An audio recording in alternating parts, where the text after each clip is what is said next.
વિરમગામ શહેરની DCM college ખાતે ભૂતપૂર્વ વિદ્યાર્થી મિત્રોની મીટિંગનું આયોજન કરવામાં આવ્યું હતું। કોલેજના મૂલ્યાંકન માટે બેંગ્લોરથી નેકની ટીમ આગામી 19 અને 20 જાન્યુઆરી 2024ના રોજ વિરમગામ આવી રહી છે, ત્યારે એ ટીમ કોલેજના ભૂતપૂર્વ વિદ્યાર્થીઓને અને વર્તમાન વિદ્યાર્થીઓને અને તેમના વાલીઓને મળતી હોય છે, તેની જાણકારી આપવા માટે ભૂતપૂર્વ વિદ્યાર્થીઓની એક મીટિંગ તારીખ 20/12/2023ના રોજ યોજવામાં આવી હતી, જેમાં કોલેજના આચાર્ય શ્રી ડોક્ટર નીતિનભાઈ પેથાણી, પ્રોફેસર અશ્વિનભાઈ અડદાણી અને પ્રોફેસર આર.કે. પટેલ તેમજ જગદીશભાઈ પટેલે જરૂરી જાણકારી આપી હતી। આ મીટિંગમાં 56 જેટલા ભૂતપૂર્વ વિદ્યાર્થીઓની હાજરી રહી હતી। Munna Vahra, India crime coverage news, Viramgam. અને આની અંદર શું શીખ્યો છું એ તો સાહેબ હું શબ્દોમાં તો નહીં વર્ણવી શકું। અને સાહેબ માતૃભાષા મારો સબ્જેક્ટ હતો, એટલે અંદરની સાહેબ રહેવાનું ઘણી બધી વખત થયું છે। અને સાહેબ માતૃભાષાએ મને શું આવ્યું છે, આજે સાહેબ મારો પરિચય હું કરાવું તો નામ છે મારું નીરવ દિલીપભાઈ દરજી, વ્યવસાય હું સાહેબ એડવોકેટ છું, માંડલથી બિલોંગ કરું છું। હું સાહેબ જે કહેવાય કે ભાઈ મારા વ્યવસાયની અંદર જે મારી ભાષા ઉપયોગી છે, બરાબર, તો એ મને કેટલી ઉપયોગી થઈ છે અને મને સાહિત્ય શું આપ્યું છે એ તો સાહેબ હું શબ્દોમાં ના વર્ણવી શકું। અંદરની સાહેબ અમને જ્યારે અમે આવતા લેક્ચરમાં, પહેલો લેક્ચર ભર્યો, બીજો લેક્ચર ભર્યો, ત્યારે સાહેબ એવું કહેતા કે ભાઈ તમે અત્યારે અમારું ગ્રુપ જે હતું 10 જણા અમે માંડલથી આવતા હતા, એટલે અમારું ગ્રુપ હતું એ બહાર બેસતા હતા, મસ્તી મસ્તા કરતા, અને હું મને થોડો રસ હતો ભણવામાં, એટલે હું સાહેબ જોડે આવતો અને સાહેબ જોડે નવા નવા પ્રશ્ન પૂછતો।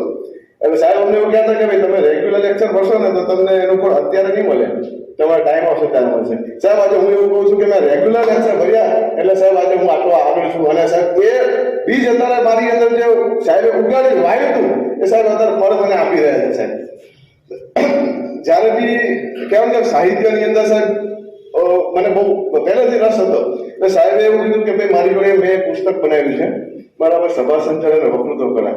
અને સાહેબ એક વાત પણ આજે ખુલાસો કરતો કે આજ તમારી સામે ઊભો છું ને તો આ કોલેજના કારણે ઊભો છું। 12મા ધોરણ સુધી ક્યારે મેં સ્ટેજ ઉપર બોલ્યો નતો, અને જો આ મને જે ઊભો રાખ્યો હોય કોલેજ, એટલે મને આજ તક મળી છે તો હું કેમ ના મારા હૃદયની લાગણી વ્યક્ત કરું।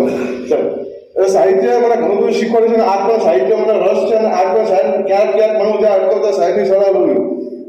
શબ્દ સાહિત્ય અને શબ્દ વિશે સાહેબે એમની પુસ્તકની અંદર લખ્યું છે કે શબ્દ ક્યાં મારો કે તમારો છે, શબ્દ તો સૌ કોઈનો જુદારો છે, ભાવ છે, અર્થ છે, લય છે, તાલ છે, શબ્દનો આ કેટલો થકારો છે, સહેજ અટકો તો ચટકીનું છે, શબ્દ સંવેદનાનો ભારો છે, શબ્દ સંવેદનાનો ભારો। સાહેબ આ સાહિત્યની મજા છે। સાહેબ આ જગતની અંદર માણસ જો સફળ થશે તો એ શબ્દના કારણે થશે, કોઈનું દિલ જશે તો શબ્દના કારણે થશે, સાહેબ કોઈની લાખ થશે તો શબ્દના કારણે થશે। આ શબ્દની આ માયા છે। અને સાહેબ હું એવું કહીશ કે સાહેબ જીવ અને શિવ સુધી જો પહોંચો છો સાહેબ, શબ્દ તમને મદદ કરશે। આ સાહેબ શબ્દની વાત કરે છે, આ શબ્દનું મહત્વ છે।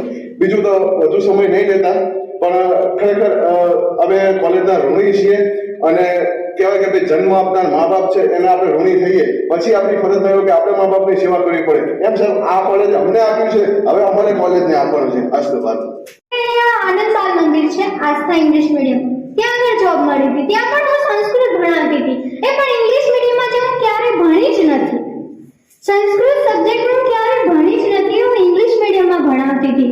મારા મમ્મી પપ્પાએ મને એવું ક્યારેય એવું શીખી નથી જે હું કેવી રીતે શીખવાડીશ, પણ એમના માટે હું એટલું બધું શીખીને સંસ્કૃત કે અત્યારે મને સંસ્કૃત બોલવું વધારે ગમે। મારા મેડમ જયશ્રી મેડમ નો બહુ જ ખૂબ મોટો ફાળો છે એમાં, એમની ડિસિપ્લિન આજે પણ મારામાં છે, મારી રગમાં। હું આજે મારા આઈપીએસ સ્કૂલમાં જે હું જોબ કરું છું ને, ત્યાં આગળ પણ મારા સ્ટુડન્ટને એમના વિશે કહું છું કે હું એ ટીચર જેવી છું, એમના બધા ગુણ મારામાં આવે। ગમે ત્યારે શ્લોકનું કોમ્પિટિશન હોય ત્યારે મારી આંગળી પહેલી જ ઊંચી હોય, એટલે મારું નામ, મારી જગ્યા, મારું એ રૂલ્સ બની ગયો કે હું બસ પહેલી જ રહું બધી જગ્યાએ, અને મારા સ્ટુડન્ટોને પણ એવું શીખવાડી શકું। કહેવાય છે ને કે ટીચર હોય ને એ વિદ્યાર્થીને શીખવાડે